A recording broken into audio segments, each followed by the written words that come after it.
মনে পড়ে কবি শঙ্খ ঘোষের সেই কবিতার লাইন, আয় আরো বেঁধে বেঁধে থাকি।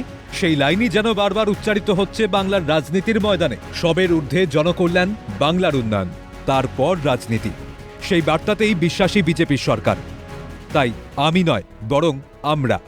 আর এই আমরার তালিকায় তৃণমূল নেতৃত্বদেরও জায়গা করে দিয়েছেন বিজেপি নেতৃত্বরা। তাই সরকারি একাধিক গুরুত্বপূর্ণ অনুষ্ঠানে অংশগ্রহণ করতে দেখা যাচ্ছে তৃণমূল নেতৃত্বদের। আর তাঁদের সাদরে গ্রহণ করছেন বিজেপির কাণ্ডারীরা। বুধবার নেতাজি ইন্ডোর স্টেডিয়ামে অন্নপূর্ণা যোজনার প্রোগ্রামেও ধরা পড়ল সৌজন্যের রাজনীতি। অনুষ্ঠানের প্রথম সারিতেই বসে থাকতে দেখা গেল তৃণমূল বিধায়ক শিউলি সাহা, প্রিয়া পাল, সাবিনা ইয়াসমিন, নীলিমা মিশ্র, সঙ্গীতা রায় বসুনিয়াকে। তৃণমূল বিধায়কদের সঙ্গে আলাদা করে কথাও বলেন নারী ও শিশু কল্যাণ দপ্তরের মন্ত্রী মালতী রাভা রায়। এছাড়াও সৌজন্য বিনিময় করতে দেখা যায় খোদ মুখ্যমন্ত্রী শুভেন্দু অধিকারীকে। মুখ্যমন্ত্রী শুভেন্দু অধিকারী বলেছিলেন, ভোটের সময় রাজনীতি হোক, বাকি সময় একসঙ্গে উন্নয়নের জন্য কাজ হবে। যত দিন যাচ্ছে সেই ছবি যেন স্পষ্ট হচ্ছে রাজনীতির ময়দানে।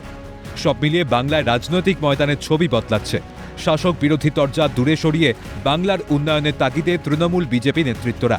যে বাংলা একসময় বিরোধী দলের নেতাদের বিধানসভাতেই বক্তব্য রাখতে দেওয়া হতো না, সেই বাংলাতেই ধরা পড়ছে একই অনুষ্ঠানে দুই দলের নেতৃত্বে সৌজন্যের ছবি।